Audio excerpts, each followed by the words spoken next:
evening, scholars and friends. It's time for tonight's bedtime story. Tonight, I will be reading Belle's Big Move by Tom Shea Zapian.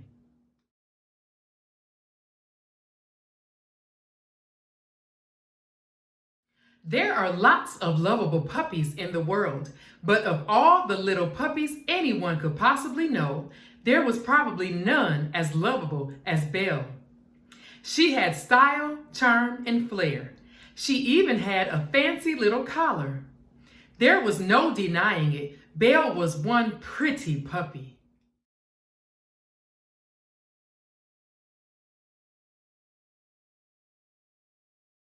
Belle lived in a beautiful house in Palm City and had everything a puppy could possibly want, plus a few extras. She was neat, tidy, and well-mannered, but most of all, she was loved by Sophia.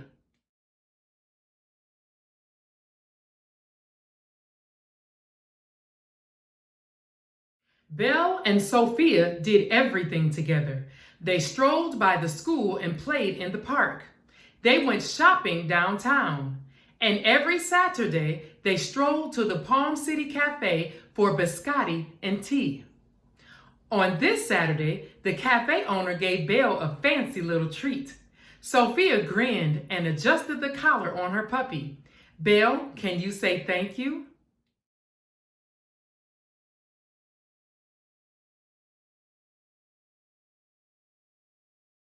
As soon as they finished at the cafe, it was time for the puppy salon.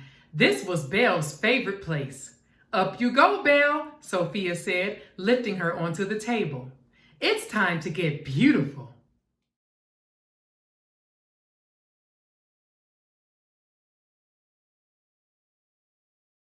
When Belle's hair was all brushed, her nails were all clipped, and her ribbon was tied in a perfect bow, it was time to go home. When they got there, Sophia's parents had some news. They told her they were going to move. "We have to move where?" cried Sophia. "And so soon?" Seeing Sophia upset did not make Belle very happy.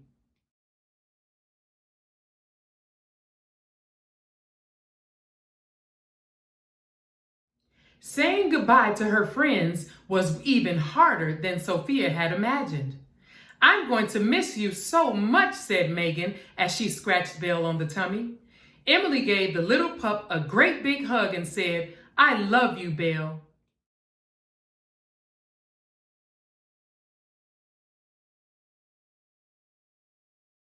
When they arrived in Pineville, Sophia couldn't help but notice how different everything was. There were no tall buildings or busy streets or crowded walkways. "It'll never be Palm City, that's for sure," Sophia said. "But at least my best friend is here with me." Sophia gave Belle a long hug. And that's when Sophia noticed Belle's fancy collar was gone. How long had it been missing? Where could it be? Would they ever find it? This did not make Belle very happy.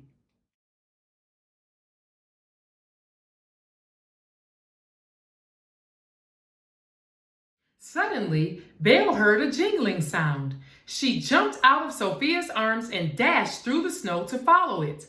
"Somebody sure likes the sound of your collar," a boy said to his dog.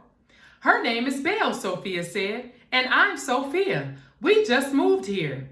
"Oh, hi, I'm Andrew, and this is Jingle. Welcome to Pineville."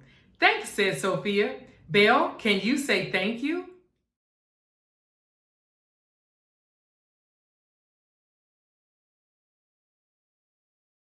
Sophia shivered. "Is it always cold here?"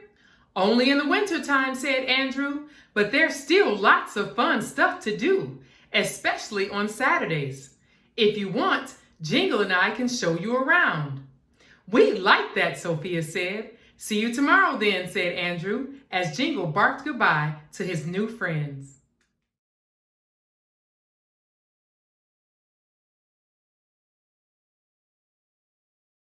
The very next day, Andrew and Jingle took their new neighbors to all their favorite places. They strolled by the school and played in the park. It almost made Sophia forget that she couldn't find Belle's collar anywhere.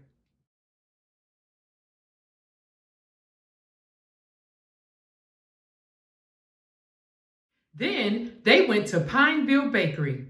When the owner found out that Sophia and Belle had just moved to town, he treated them all with hot cocoa and cookies. "These are so delicious," Sophia said between bites. Then she shared a little piece with Belle. "Belle, can you say thank you?"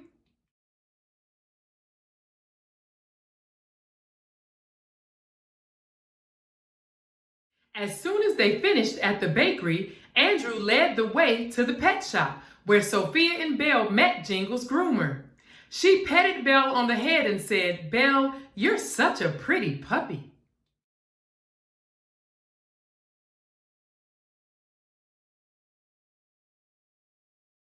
"A pretty girl like you should have a pretty collar," said the groomer. "We just got some new ones in this morning." "Should we get one?" Sophia asked. "They are very pretty." Jingle pawed at one with a shiny bell, just like his. It was perfect.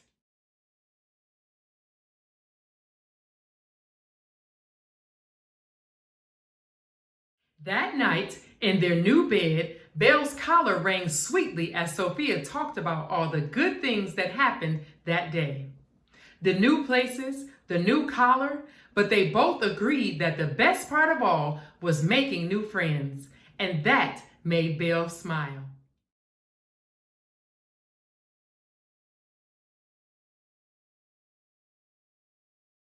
The end. Good night.